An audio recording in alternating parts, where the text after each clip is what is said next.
नमस्कार, bomb blast news channel में आप सभी का स्वागत है। आज फिर से बम ब्लास्ट न्यूज चैनल ने आप लोगों के लिए बम ब्लास्ट खबर लाया है। जी हाँ दोस्तों, मोदी जी ने किया है सोना फ्री, बिल्कुल फ्री। अधिक जानकारी के लिए संपर्क करें हेल्पलाइन नंबर 02020202। हेलो, हाँ जी, कौन? हाँ झुलनी जी, बोलिए। अभी आपने बोला न्यूज में मोदी जी ने किया है सोना फ्री, सही में? हाँ जी, आपने बिल्कुल सही सुना। तो बताइए ना सर, कैसे मिलेगा सोना, कहाँ जाना पड़ेगा इसके लिए? अरे पागल हो क्या जी, वो वाला सोना नहीं। तो कौन सा सोना, साफ साफ बताइए। ओके जी, तो सुनिए। तो सुनाइए।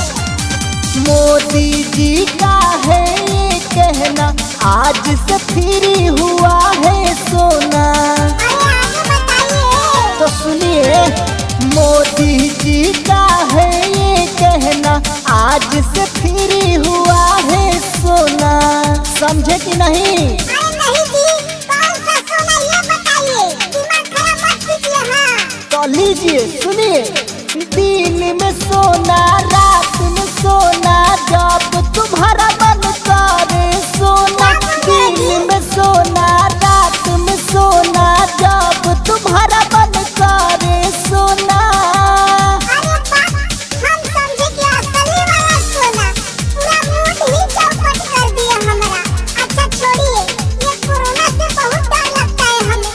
अच्छा एक बात बताइए, इससे बचने का कोई रास्ता है?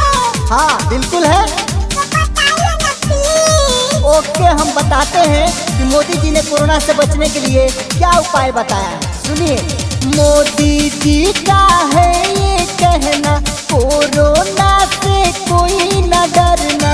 क्या सही में जी? हाँ, मोदी जी का है ये कहना, कोरोना से कोई न डरना।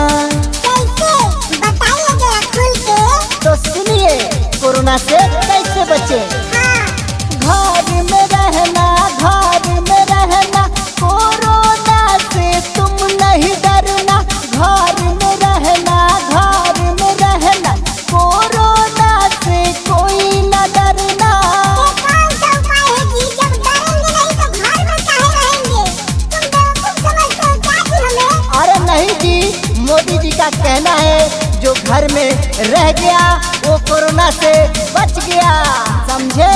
तो घर पे ही रहिए और सेफ रहिए। बहुत बहुत धन्यवाद आपको हमारी जान बचाने के लिए।